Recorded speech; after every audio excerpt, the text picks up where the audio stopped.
आप सभी को आपके प्यारा सा यूट्यूब चैनल टीचमेंट में बहुत बहुत स्वागत। मैं मुकेश।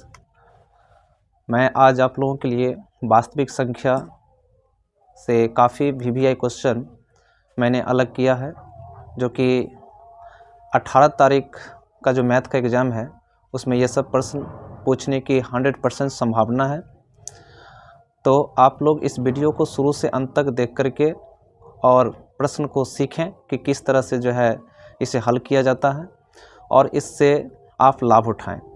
अगर वीडियो आप लोगों को अच्छा लगे तो वीडियो को शेयर ज़रूर कीजिए अपने दोस्तों में, लाइक भी कीजिए और चैनल को सब्सक्राइब कीजिए। आप हमें इंस्टाग्राम पर फॉलो कर सकते हैं और आप यूट्यूब चैनल पर मेरे जो चैनल है टीचमेंट एकेडमी को उसको सब्सक्राइब करके आप वहां से जो है आप देख सकते हैं इस प्रश्न को। और एग्ज़ाम के दृष्टिकोण से अच्छे से तैयारी कराने के लिए मैं सभी वीवीआई प्रश्न को हल करने जा रहा हूं। आप मुझे फॉलो करें और प्रत्येक दिन एग्ज़ाम से 4 घंटा पहले आप सबको मैं इम्पोर्टेंट से इम्पोर्टेंट क्वेश्चन बताऊंगा जो 100% जो है बोर्ड में आने वाला है। तो आप सब क्या करना है, आप सबको कि शुरू से अंत तक वीडियो को ज़रूर देखें और एक प्रश्न को ध्यान से देख करके उसे समझें और फिर देखें कि आप जो है एग्ज़ाम में प्रश्न आता है कि नहीं। एकदम मेरा चैलेंज है कि 100% ये प्रश्न जो है मैं जो बताने जा रहा हूँ इससे रिलेटेड या हूबहू यही प्रश्न जो है आपको पूछ सकता है। तो आइए कुछ प्रश्न जो है वीवीआई है वास्तविक संख्या से, जिसे मैं बताने का प्रयास कर रहा हूँ।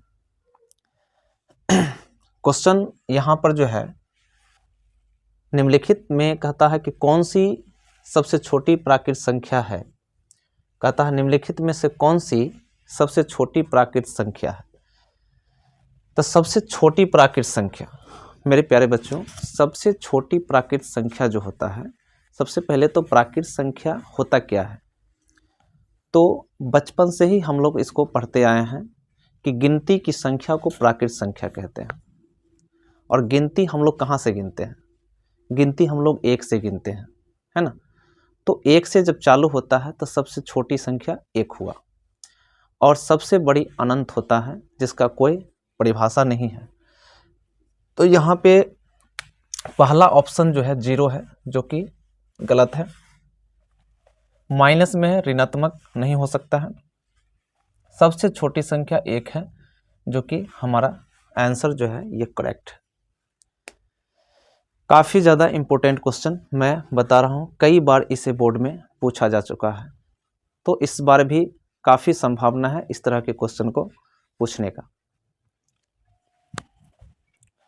उसके बाद सेकेंड क्वेश्चन जो इसका है इस प्रकार का है, काफ़ी वीवीआई क्वेश्चन है बच्चों, और इस टाइप का प्रश्न को छोड़ना ही नहीं है।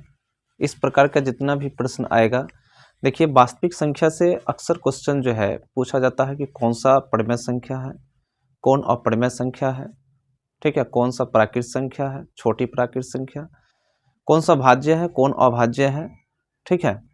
तो इस टाइप का क्वेश्चन जितना भी है वो सभी को ध्यान से पढ़ना है और सीखना है, और यहीं से प्रश्न जो है काफ़ी ज़्यादा पूछा जाता है बोर्ड में। तो आप लोगों को क्या है कि सीखना है और फिर इस टाइप का जो भी प्रश्न आए उसे अच्छे से आसानी से बनाना है। जैसे कहता है यहाँ पर प्रश्न ये कि निम्नलिखित में कौन सी परिमेय संख्या है। बच्चों, परिमेय संख्या होने के लिए सबसे पहले क्या है कि परिमेय संख्या का परिभाषा क्या होता है। तो वैसी संख्याएं जिसे P/Q के रूप में लिखा जा सके, ठीक है, जिसका हर जो है वो क्या हो, शांत हो। अब कोई भी संख्या को हम उठा लेते हैं, जैसे 0 हो गया, 1 हो गया, 2 हो गया, 3 हो गया, जितना भी आप काउंटिंग करते हैं सभी ये सभी क्या है, परिमेय संख्या है। और अगर इस तरह का संख्या नहीं मिलता है, जैसे यहाँ पे रूट में है ना, तो सभी जितने भी ऑप्शन है सभी को रूट में डाला गया है। तो रूट वाला को कैसे चेक करेंगे कौन परिमेय संख्या है। कई बच्चे इसमें क्या होते हैं कि कंफ्यूज हो जाते हैं कि इसमें परिमेय संख्या हम कैसे चुनें, किसको कहें। देखिए अगर रूट में है और जिसका वर्गमूल निकल आए, रूट में होने के बाद अगर उसका वर्गमूल आ जाता है तो क्या होता है कि उसे हम परिमेय संख्या कहते हैं।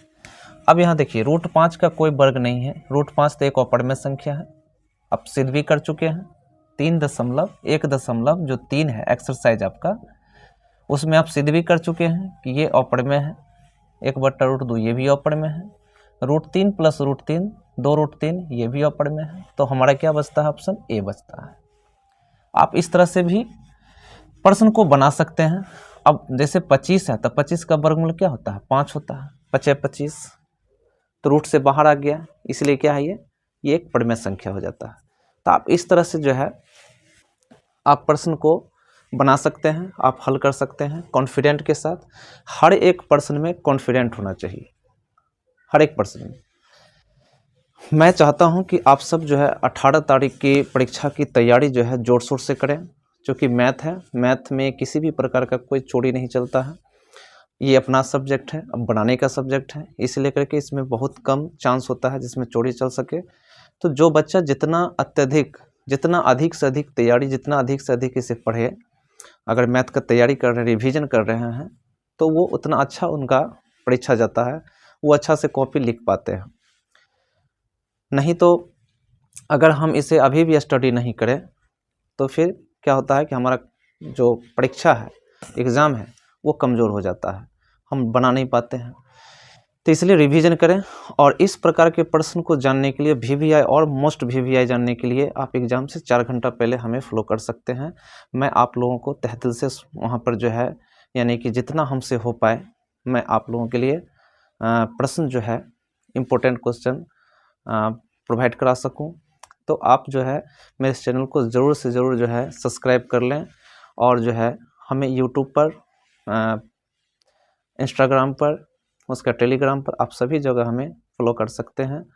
मैं आप लोगों को जितना से जितना इम्पोर्टेंट क्वेश्चन हो मैं बताने का पूरा प्रयास करूँगा, जो कि बोर्ड से रिलेटेड होगा, एग्ज़ाम से रिलेटेड होगा। काफ़ी VVI मैं चैलेंज करता हूं कि 100% पूछेगा ही पूछेगा, है ना। तो आइए उसके बाद का जो है प्रश्न हम लोग देखते हैं। तो यहाँ पर जो प्रश्न अगला है वास्तविक संख्या से लिया गया है, काफ़ी इम्पोर्टेंट क्वेश्चन है, जो कि 2023 में भी पूछा है और 21 में भी पूछा है, 19 में भी पूछा है इस टाइप का प्रश्न को। तो ये काफ़ी इम्पोर्टेंट क्वेश्चन है। इसे देखिए, ये कह रहा है क्वेश्चन कि P/2m गुने 5n के रूप में 0.767 को लिखा जा सकता है।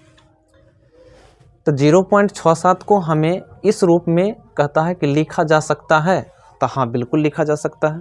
कैसे लिखा जा सकता है, तो यहाँ पर जो 0.67 है, तो यहाँ पर इस दशमलव को जब हम उड़ाते हैं तो दशमलव के सामने 1 लिखेंगे और जितना इधर अंक रहेगा उतना 0 बैठा देंगे। तो 67 बट्टा कितना हो जाएगा, अब 100 है। तो हमें इस रूप में लिखना है, 2m गुने 5n के रूप में। तो इस हर को जो है, जैसे हर में लाना है ये, तो हर को क्या करेंगे, तोड़ लेंगे। जैसे 100 है तो 100 का खंड कर लेंगे, 2 से 50, फिर 2 से 25, अब यहाँ पर 2 से नहीं लगेगा तो 5 से लगाएंगे, और फिर 5 से 5 एकम 5। तो इस प्रकार से 67 बट्टा 2 कितना बार है, 2 बार है, तो 2/2। 5 कितना बार है, 2 बार है, तो 5/2। तो इसमें ऑप्शन कौन सा सही है, तो ऑप्शन नंबर बी जो है इसका, मेरे प्यारे बच्चों, ऑप्शन नंबर बी जो है इसका सही आंसर हो जाता है। उसके बाद अगला क्वेश्चन जो है वास्तविक संख्या से लिया गया है, और वास्तविक संख्या का ये जो प्रश्न है कहता 18 तथा 72 का मौसक क्या होगा। बच्चों, काफ़ी ज़्यादा इंपॉर्टेंट क्वेश्चन है, और मैं फिर से बता दूं कि बोर्ड के दृष्टिकोण से आपको हर एक क्वेश्चन करवाया जा रहा है, तो एक भी क्वेश्चन आप मिस ना करें। प्रत्येक क्वेश्चन को आप जो है बारीकी से पढ़ें और ध्यान से पढ़ें। आपको ये 100% दिलाएगा नंबर, मार्क्स। और जो है आप मेरे चैनल को ज़रूर से ज़रूर फॉलो करें, इंस्टाग्राम पर फॉलो करें, और जो है मेरे चैनल को यूट्यूब पर जो टीचमेंट एकेडमी के नाम से है, जिसे आप सब्सक्राइब कर लें, और फिर आप इस तरह के क्वेश्चन को पढ़ें। आपको काफ़ी मदद मिलेगा एग्जाम में, 100% मदद मिलेगा, ये मेरी गारंटी है। तो आप पढ़ते रहें और सीखते रहें इस चैनल के माध्यम से। तो यहाँ पर क्वेश्चन जो कहा कि 18 तथा 72 का जो मौसो है वो क्या होगा। तो बच्चों मौसो किस तरह से निकालते हैं, तो जिस तरह से देखिए यहाँ 18 है और 72 है, दोनों का मौसो क्या होगा। तो 18 और 72, तो 18 एकम 18 इसको हम कर देते हैं, और यहाँ पर जो है एक खंड, जैसे कि इसका एक गुणक इसमें से निकाल लेना है। तो 18 18 चौके क्या होता है 72 होता है। तो जो दोनों में खंड में मिल गया वही इसका क्या कहलाता है, मौसो कहलाता है। मेरे प्यारे बच्चों, आप यहाँ पर जो है इसे देख सकते हैं कि 18 के पहाड़ा में क्या होता है 72 आ जाता है, ठीक है। तो एक यहाँ पे 18 का 18 हो गया, और दूसरा 72 में से क्या किए कि 18 का एक खंड निकाल लिए। तो दोनों में जो संख्या मिल जाता है वही हमारा मौसो कहलाता है, ठीक है। तो यहाँ पर ए ऑप्शन जो है आपका वो करेक्ट है, जो कि 18 इसका मौसो होगा, ठीक है। उसके बाद अगला जो क्वेश्चन है हमारा वो इस प्रकार से है कि दो संख्याओं का गुणनफल जो है वो है 8670 और उनका एचसीएफ जो है वो 17 है। तो उनका जो है एलसीएम क्या होगा। अब यहाँ पर इस टाइप का जो प्रश्न है उसमें कहता है दो संख्या का गुणनफल। कई बार हमें कहता है कि एक संख्या गुने दूसरी संख्या, है ना। उसमें कहता है कि एलसीएम और एचसीएफ दिया रहता है, एक संख्या भी दिया रहता है, तो दूसरी संख्या पूछता है। यहाँ पे पूछ दिया है कि दो संख्या गुणनफल ऑलरेडी दिया जा चुका है, एचसीएफ भी दिया जा चुका है, तो एलसीएम क्या होगा। तो एलसीएम का जो फॉर्मूला होता है यहाँ पर जो हम बताए थे कि एक संख्या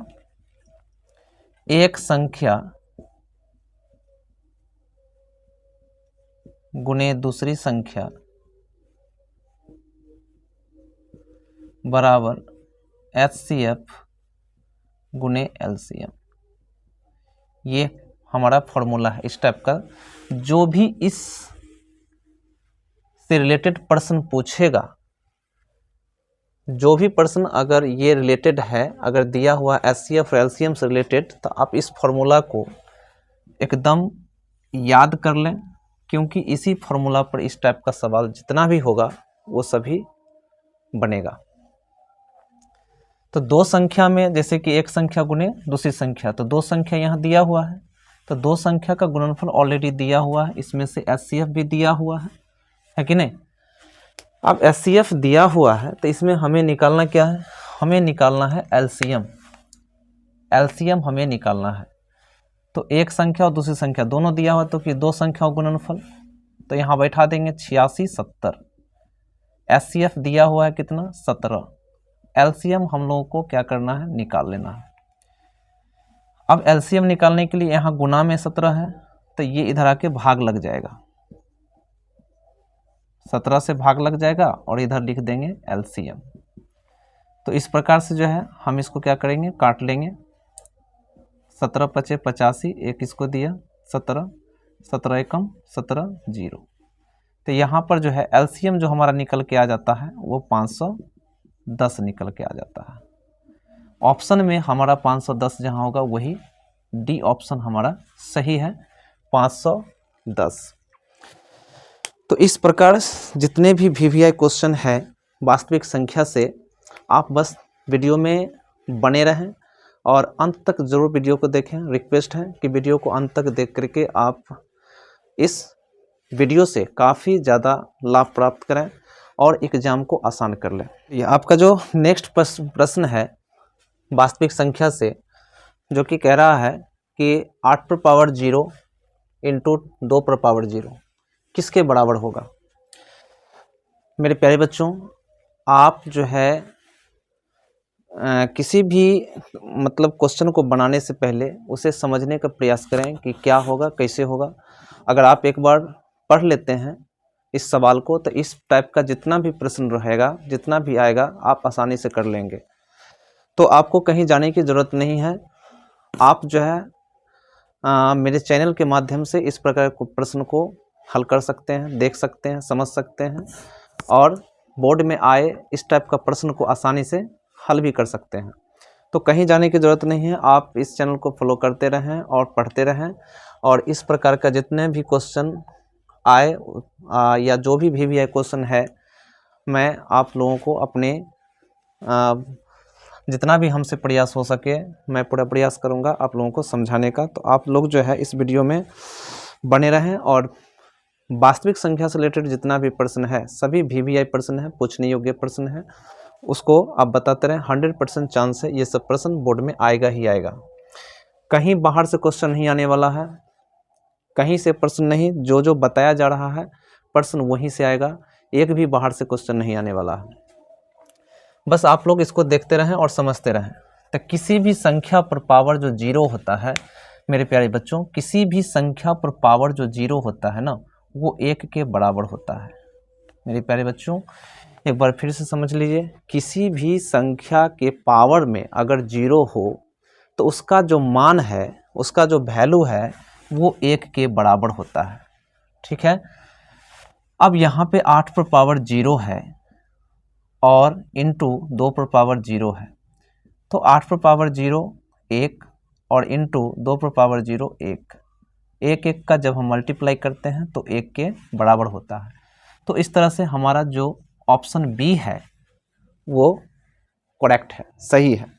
अरे वाह, कितना आसान प्रश्न है यार, वाह मेरे प्यारे बच्चों। इस टाइप का सवाल बहुत ही आसान है, इजी है ये प्रश्न, लेकिन कई बच्चे इसमें जो है ना समझते हैं कि काफ़ी ज़्यादा ये भारी, मतलब ये क्वेश्चन जो है ना इतना इम्पोर्टेंट है, इतना इम्पोर्टेंट है ये प्रश्न कि मैं क्या बताऊं। बहुत हर साल पूछा जाता है, हर साल इस टाइप का प्रश्न को पूछा जाता है और बच्चे इस टाइप के क्वेश्चन को छोड़ के आते हैं, कहते हैं पता नहीं कैसे बनता है। लेकिन मैं आपको आज बता देता हूं कि ये प्रश्न कैसे बनता है और आप यूं चुटकी बजा करके जो है ना इस प्रश्न को हल करके आएंगे। मैं दावा करता हूँ, मैं 100% चैलेंज देता हूँ कि आप इस प्रकार के क्वेश्चन को छोड़ के नहीं आने वाले हो। अगर ये वीडियो आप देख लेते हो, ये इस सवाल को इस तरह से सीख लेते हो, है ना, तो आप जो है ना इस टाइप का जितना भी प्रश्न होगा आप आसानी से कर लीजिएगा। बहुत ही इजी प्रश्न है और इजी के साथ साथ ये इतना इम्पोर्टेंट है, मैं तो कहता हूँ 100% ये इस बार 2025 में मैं दावा करता हूँ कि ये प्रश्न आएगा ही आएगा, निश्चित तौर पे आएगा। नहीं आएगा तो मैं पढ़ाना छोड़ दूँगा इस टाइप का सवाल को, है ना। तो यहाँ पर देखिए इसको बनाना कैसे, बहुत ईजी है। इसको बनाना कैसे है तो बनाएंगे ऐसे, 0.7 पर रैकरिंग दिया हुआ है, यानी कि टोटल संख्या हमारा इसमें 7 है और इसमें से घटा देना वैसी संख्या को जिस पर ये रैकरिंग नहीं है। तो नहीं है किस पर बाबू, किस पर बाबू, रैकरिंग नहीं है 0 पर, तो 0 को घटा देंगे और बट्टा में क्या लिखेंगे, दशमलव के बाद एक अंक है तो 10 लिख देंगे, शतांश यानी कि दशांश, और घटा देंगे अगर रैकरिंग के पहले कोई संख्या नहीं है तो 1 घटा देना है इस पर। ठीक है, रैकरिंग से पहले अगर कोई संख्या नहीं है तो क्या करना है, 1 घटा देना है। तो 7/10 में से 1 गया 9। देख लो बाबू कितना आसान है। इस टाइप का जो भी सवाल हो वो आराम से आप कर लो। ठीक है, 0 पॉइंट हम दे देते हैं कुछ सवाल, इस टाइप के सवाल को 0.6 पर रैकरिंग, इसको आप जो है बना करके और हमारे कमेंट्स में आप जो है कमेंट बॉक्स में कमेंट्स करके बताएं कि इसका सवाल, इसका आंसर कितना होगा। 0.5 पर रैकरिंग, तो इस टाइप का सवाल आप जो है ज़रूर से ज़रूर करें। आपको 100% मैं चैलेंज करता हूं, 1 नंबर आप ठोक के आओगे। ठीक है, क्वेश्चन आप लोगों के सामने जो है कह रहा है, क्वेश्चन काफ़ी ज़्यादा इंपॉर्टेंट है बच्चों, मेरे प्यारे बच्चों। मैं एक एक प्रश्न आपके लिए इम्पोर्टेंट लेके आ रहा हूँ, ऐसा कोई भी ऐसा प्रश्न नहीं है जो इम्पोर्टेंट नहीं है। ये 2023 में भी पूछा है, 2019 का भी, 19 में भी पूछ चुका है इस प्रकार के प्रश्न को। क्वेश्चन कह रहा है कि यदि p तथा q अभाज्य संख्याएं हैं तो p पर पावर 3 इंटू क्यू तथा p स्क्वायर q का मौसा क्या होगा। मौसा मेरे प्यारे बच्चों यहाँ पे पूछ रहा है मौसा। हमारा संख्या जो है ना बच्चों, ये 2 संख्या दे दिया है, इसका मौसा निकालना है और हम लोग मौसा निकालना काफ़ी अच्छी तरह से सीख चुके हैं, जानते हैं कि मौसा कैसे निकाला जाता है। तो आइए इसको देखते हैं कि ये इसका मौसा क्या होने वाला है बच्चों। तो हमारे पास जो संख्या है p की q और इंटू q और फिर दूसरा संख्या जो है p स्क्वायर q है, तो दोनों में पहले तो यहाँ पर कॉमन क्या आ रहा है, तो दोनों में कॉमन आ रहा है बच्चों q आ रहा है कॉमन, और ये दोनों में क्या कॉमन आ रहा है, तो देखिए यहाँ पे p पर पावर 3 है, तो हम इसको ऐसे लिख सकते हैं p स्क्वायर इंटू p और फिर इंटू q। और यहाँ पे जो है बच्चों, यहाँ पर पी स्क्वायर इंटू क्या है, क्यू है, जिसमें से क्यू और क्यू तो मिल गया, ठीक है, और पी स्क्वायर भी मिल रहा है, तो पी स्क्वायर भी आ जाएगा, यानी कि पी स्क्वायर इंटू क्यू इसका सही आंसर होगा। अगर वीडियो आप लोगों को यहाँ पर समझ में एक बार में ना आए तो वीडियो को आप जो है रिवर्स करके बैक करके पुनः इस प्रश्न को देख सकते हैं, यहाँ पर सलूशन को देख सकते हैं, आपको ज़रूर से ज़रूर समझ में आएगा। पी क्यू और इंटू क्यू में है तो हमें मौसम में क्या होता है कि एक कॉमन लेना होता है दोनों में जो बराबर है, तो यहाँ पे पी 3 बार है और यहाँ पे 2 बार है, इसका मतलब इसमें से 2 बार निकल सकता है, तो 2 बार इंटू पी, तो फिर अगर इसको हम जोड़ते तो फिर 3 हो जाएगा, 2 गो पी और 1 गो पी, तो 3 गो पी हो जाता। और यहाँ पे पी स्क्वायर है तो पी स्क्वायर मिल गया, ठीक है, और इसमें भी क्यू है, इसमें भी क्यू है, तो दोनों में से जो कॉमन आता है वही मौसम होता है, तो मौसम हमारा क्या हो जाएगा, पी स्क्वायर इंटू क्यू हो जाएगा। ठीक है बच्चों, जो अगला प्रश्न है वो कह रहा है कि 2 लगातार संख्याओं का मौसम है, 2 लगातार संख्याओं का मौसम क्या है। तो 2 लगातार संख्या, तो 2 पहले क्या करना है कि 2 लगातार संख्या ले लेना है, जैसे कि हम 1 और 2 इस तरह के संख्या ले लिए लगातार, ठीक है, या फिर आप 2 के बाद 3 भी ले सकते हैं, ठीक है, 3 भी ले सकते हैं, 2 लगातार बोल रहा है, तो दोनों में क्या कॉमन क्या रहा है, तो 1 का खंड हम लोग करते हैं तो 1 इंटू 1 ये होता है, फिर 2 का जो खंड करते हैं तो 2 और इंटू 1 होता है, 2 का और कोई खंड है नहीं। तो मौसम में हम लोग क्या सीखे हैं कि जो दोनों में कॉमन है, ठीक है, वही उसका मौसम होता है, तो ये 1 मिल रहा है दोनों में, तो इसका मतलब हो गया कि मौसम हमारा क्या होगा, 1 होगा, यानी कि ऑप्शन नंबर जो डी है हमारा ना, वो पूर्ण रूप से कंप्लीटेड है, यही सही है। तो यहाँ पर हम लोग वास्तविक संख्या से बच्चों सोचे हैं कि करीब से करीब जो है ना 60 से 70 क्वेश्चन करना है, ज़्यादा नहीं, वास्तविक संख्या से बस 60 से 70 क्वेश्चन करना है, और उसमें देखना है जितना भी VBA क्वेश्चन है उसको अच्छे से पढ़ के जाना है, और फिर देखना है। मैं आप लोगों से ये कहना चाहता हूँ कि आप वास्तविक संख्या से जिस समय प्रश्न आपके सामने होगा, आप काफ़ी जो है ना अपने आप में खुशी का ठिकाना नहीं रहेगा कि कमाल हो गया, सर जो बताए वही सब आया प्रश्न। मैं गारंटी में चैलेंज करता हूँ कि आप 60 से 70 जो प्रश्न मैं बता रहा हूँ उसको आप पढ़ लीजिए और बोर्ड में देखिए कि आपके कितना कमाल हो जाता है। आप देखते ही इतना जो है ना आप खुशी का ठिकाना नहीं रहेगा कि वाह काफ़ी अच्छा क्वेश्चन है, आप आसानी से बना लोगे और अच्छे से बनाओगे, ये मेरा दावा है। तो मैं जो भी प्रश्न आपको बता रहा हूँ बस आपको उसको देखते जाना है, समझते जाना है, ठीक है।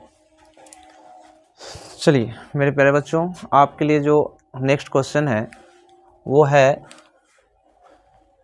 लेखक गणितज्ञ से संबंधित है। इसमें कह रहा है प्रश्न में कि निम्नलिखित में से किस गणितज्ञ ने the book on games of choice नामक पुस्तक लिखा है ना, मतलब किस गणितज्ञ ने लिखा है। यहाँ पे 4 ऑप्शन है हमारे पास, और इन चारों ऑप्शन में से हमें एक ऑप्शन को चुनना है। पहला दे दिया जे कार्डन, दूसरा जेम्स बर्नूली, एडी मोइब्रे, पियरे साइमन लाल्पस। तो इनमें से जो the book on games of choice जो लिखे हैं किताब ना, वो जे कार्डन साहब लिखे हैं। तो आप लोगों को जे कार्डन याद रखना है कि the book on games of choice जो है नामक जो किताब लिखे हैं वो किस गणितज्ञ ने लिखा है।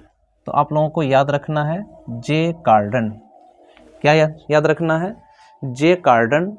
इन्होंने ही, जे कार्डन जो थे गणितज्ञ, इन्होंने ही द बुक ऑन गेम्स नामक किताब का जो है।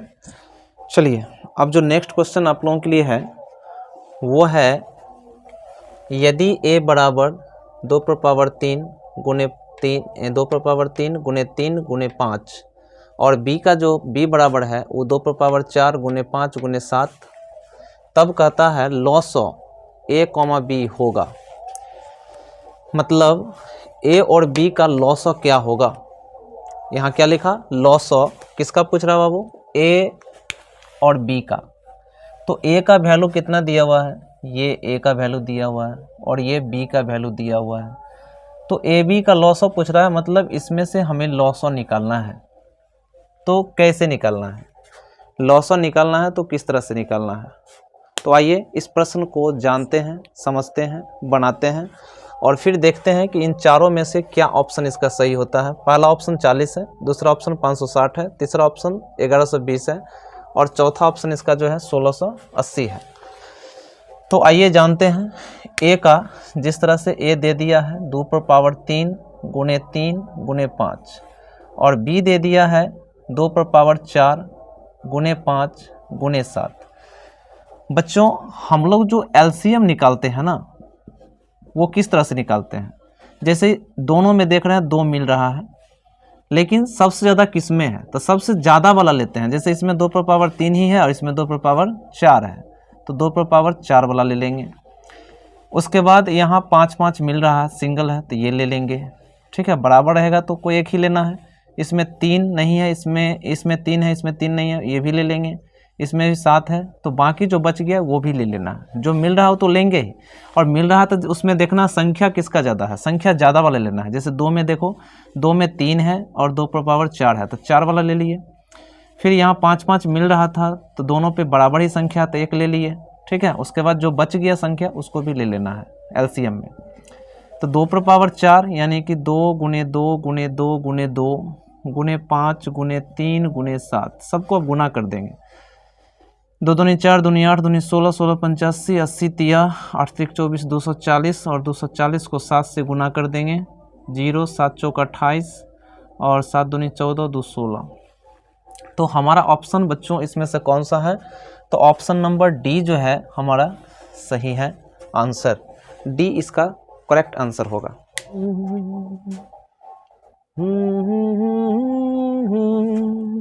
हाँ प्यारे बच्चों, तो यहाँ पे देखना है कि इस टाइप का जो प्रश्न है काफ़ी ज़्यादा इम्पोर्टेंट है भैया। इस प्रश्न को तो छोड़ना ही नहीं है, देखते रहो। ये देखो, ये कौन सा प्रश्न है और ये काफ़ी इम्पोर्टेंट है, 2023 में पूछा है यार। तो यहाँ पर इस प्रश्न को करने के लिए जो है, देखो ये क्या है, 12 है, 11 है, फिर 21 है, ये 1 1 1 1 1 4 1।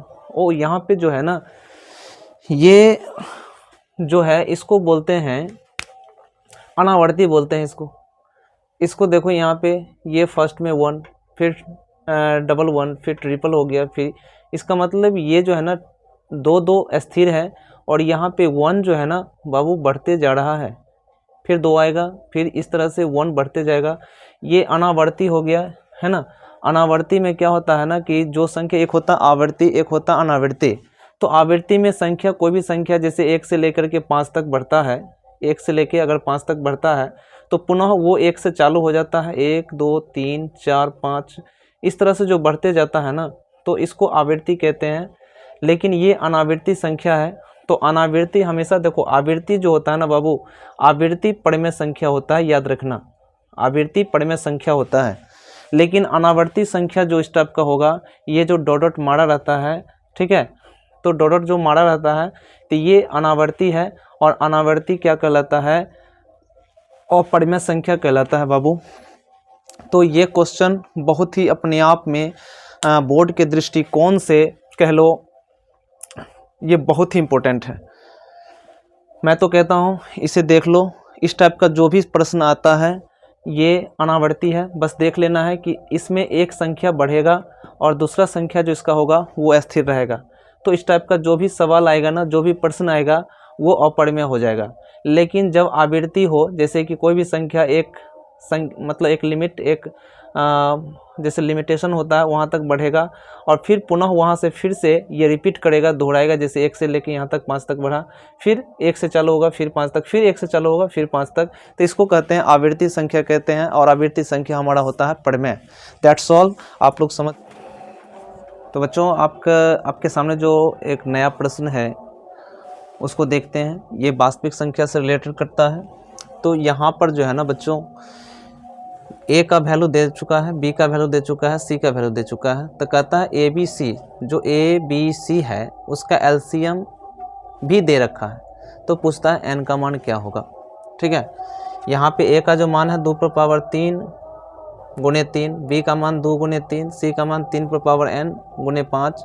तब कहता है ए बी सी का एलसीएम भी दिया हुआ है, तो n का मान क्या होगा। मेरे प्यारे बच्चों, ये काफ़ी ज़्यादा इम्पोर्टेंट है और काफ़ी ज़्यादा ही इजी है, लेकिन देखने में बहुत भास्ट है ना। तो जान लगा देना है, जान फूंक देना है। 18 तारीख का जो एग्ज़ाम मैथ का है ना, उसे जो है ना एकदम फुद्दू बना देना है, इतना सरल बनाना है एग्ज़ाम को, ताकि लगे कि हाँ मैथ कभी हावी नहीं, अपने पे हावी नहीं होने देना है मैथ को।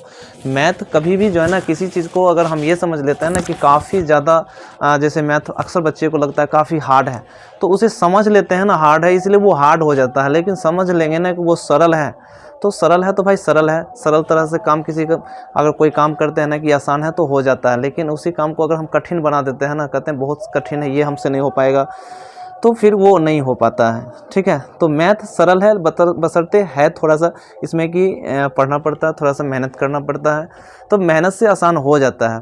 बट ये देखना पड़ता है कि कैसे प्रश्न हल होता है, वो तो उतना तो बनता है, देखना पड़ेगा। देखने के बाद ऐसा नहीं है कि समझ में नहीं आता है। अगर किसी चीज़ को समझा जाए ना तो वो समझ में आता है, बट अगर नहीं समझना चाहते हैं ना तो वो नहीं आता है, क्योंकि वो हम पर डिपेंड करता है कि हम उसे कितना समझने का प्रयास कर रहे हैं। तो बस आपको समझने का प्रयास करना है, आपको बस देखना है। और मैं कह रहा हूँ कि 100% आएगा तो आएगा, यहीं से आएगा और कहीं से नहीं आएगा।